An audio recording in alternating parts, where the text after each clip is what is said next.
Hello friends, welcome to my channel. நாம் இன்றைக்கி பார்க்க போகிறது நீங்கள் ரொம்ப நாளாக ஆவலோடு கேட்டுகிட்டு இருந்த வீடியோ தான். செவத்தில் வந்து க்ரையான்ஸு அந்த மாதிரி இதில் எழுதியிருக்குது. நிறைய பேர் கேட்டது வந்து க்ரையான்ஸில் எழுதுனதை வந்து எப்படி கிளியர் பண்ணுறது அப்படின்னு சொல்லி தான் கேட்டிருந்தீங்க. ஸோ நான் உங்களுக்காகவே இப்போது செஞ்சு காமிக்கிறேன்.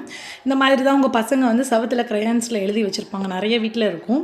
ஸோ இதை வந்து நான் இந்த ரெட் கலர் க்ரையான்ஸால் தான் எழுதியிருக்கேன். எழுதுறதையும் உங்களுக்கு காட்டுறேன். ஸோ இன்னொரு வாட்டி நான் உங்களுக்கு இதை செஞ்சு காமிக்கிறேன். இப்போ நம்ம இதை எப்படி அழிக்க போகிறோன்னா, ரொம்ப சிம்பிள். உங்கள் வீட்டில் இதை வந்து நான் 100% டெஸ்ட் பண்ண ஒரு டிப்ஸ்ன்னு கூட சொல்லலாம். டூத் பேஸ்ட், நீங்கள் எந்த டூத் பேஸ்ட்டை யூஸ் பண்ணாலும் ஓகே. அது கோல்கேட்டாக இருக்கலாம், பெப்சோடெண்ட்டாக இருக்கலாம். ஸோ நான் வந்து உங்களுக்கு பிராண்ட்லாம் இதில் சொல்லறது கிடையாது. ஸோ நீங்கள் எது யூஸ் பண்ணாலும் அந்த டூத் பேஸ்ட்டை வந்து இந்த மாதிரி ஒரு அப்ளை பண்ணி விட்டுருங்க. நல்லா அது எந்தெந்த இடத்துலலாம் க்ரையான்ஸ் இருக்கோ அந்தந்த இடத்துலலாம் இந்த மாதிரி அப்ளை பண்ணிடுங்க. ஸோ இதை நம்ம வந்து ரொம்ப அழுத்தி தேய்க்கக்கூடாது. ஸோ நான் அதுவும் உங்களுக்கு காமிக்கிறேன்.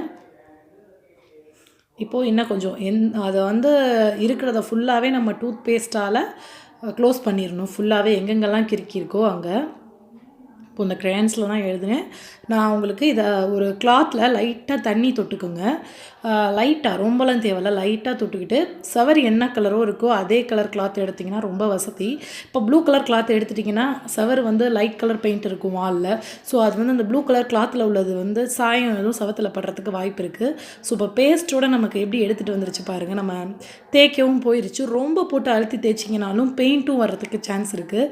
ஸோ லைட்டாக தேய்ச்சிங்கன்னா எந்த பிரச்சனையும் இல்லை. அந்த டூத் பேஸ்ட்டு மட்டும்தான் எடுத்துகிட்டு வரும். ஓவராக போட்டு அதுக்கப்புறம் இப்போ நம்ம தேய்ச்சிட்டோம், அதுக்கப்புறம் கையால் போட்டு அழுத்தி பார்த்தோன்னா கூட உங்களுக்கு பெயிண்ட்டு தான் வரும். அதனால் தேய்க்கிறப்ப கவனமாக தேய்க்கணும்.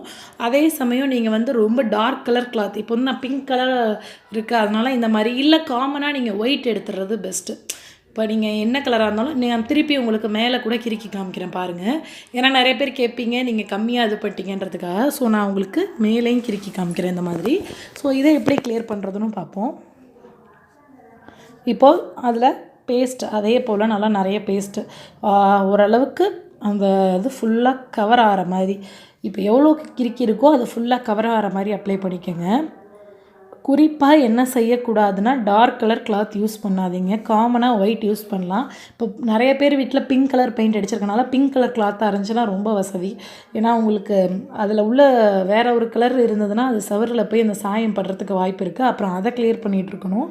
ஸோ ரொம்பவும் அழுத்தி தேய்க்காதீங்க. இந்த மாதிரி நிறைய பயனுள்ள குறிப்பு நம்ம சேனலில் வந்துட்டுருக்கு. அதுக்கு நீங்கள் செய்ய வேண்டியது பட்ஸ் டு ப்ளூமை சப்ஸ்கிரைப் பண்ணிக்கோங்க. தேங்க்யூ.